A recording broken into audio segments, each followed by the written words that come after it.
Bonjour à tous et bienvenue sur Afrique Sport. Pour la matinale, nous débutons la dose d'infos du matin avec le DCMP. Loin des bruits et des pressions de ses supporters, le Darling Club Motema Pembe a érigé son quartier général à Bipoua pour se préparer en toute quiétude. Après plusieurs semaines d'intense travail physique, les Immaculés ont donné le ton à travers les matchs amicaux. La première équipe à tomber dans son rouleau compresseur, c'est le Real de Kinshasa, battu sur un score de 3-0. Les buts étaient signés de Sidibé, Kanike et Welo. Pour le second match, les Toumamaros se sont tranquillement imposés devant AS Mboudi, une équipe de l'entente urbaine de football de Kinshasa-Lukunga. Ces deux matchs amicaux livrés permettent à l'entraîneur Isaac Ngata de se faire une idée sur son équipe avant le début de la 26e édition du championnat de la Lina Foot. La Coupe de la CAF est également sur le tableau de bord du DCMP cette saison.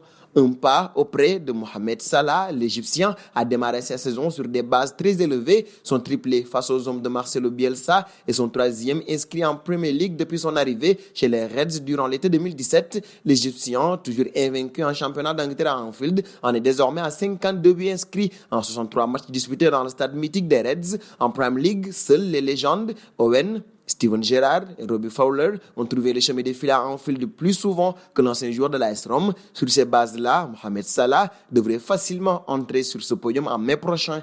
Et de Salah, nous passons à un autre de ses coéquipiers, Sadio Mané. Il est le meilleur joueur sénégalais de tous les temps. C'est en tout cas l'avis d'Arma Traoré, l'ancien joueur d'Arsenal. Selon lui, en termes de capacité, les Sénégalais soutiennent Drake El Hadji Diouf pourrait être le meilleur parce qu'il a fait rêver toute la nation lors de la Coupe du Monde 2002, dont les gens se souviennent encore aujourd'hui, mais précise-t-il dans les colonnes de Gaulle, le talent évident de Sadio, son éthique de travail et surtout son humilité le place en tête, couplé au fait qu'il remporte beaucoup de trophées et remet le Sénégal sur la carte. Je pense qu'il devient rapidement le meilleur joueur sénégalais. L'ancien joueur de Southampton a marqué 18 buts et délivré cette passe décisive lors de la saison du titre de Liverpool en Premier League.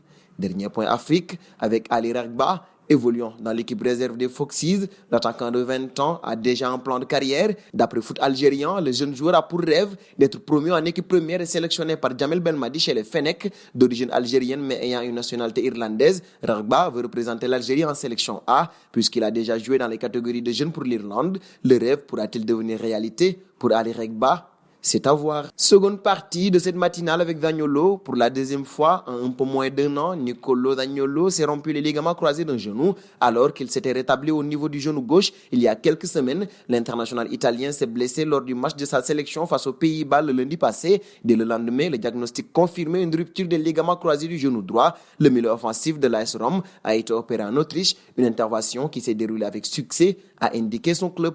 Un pas auprès de Luis Suarez désormais sur le départ du FC Barcelone à un an du terme pour rester au sein du club catalan la saison. Tantôt de Zaniolo blessé, Robben le rejoint face au PSV Eindhoven, un autre de ses anciens clubs. Il a dû sortir du terrain dès la 29e minute de jeu pour cause de blessure. Il s'est mal réceptionné à la suite d'un duel aérien. Manque de bol pour celui qui disputait son premier match professionnel depuis plus d'un an. Et c'est donc terminé pour cette matinale du lundi, chers amis internautes qui nous suivez d'un peu partout. La famille Afrique Sport s'élargit de jour en jour pour nous aider à faire grandir notre chaîne. N'hésitez donc pas à vous abonner sur Afrique Sport. C'est pour ne rien manquer du football continental et international.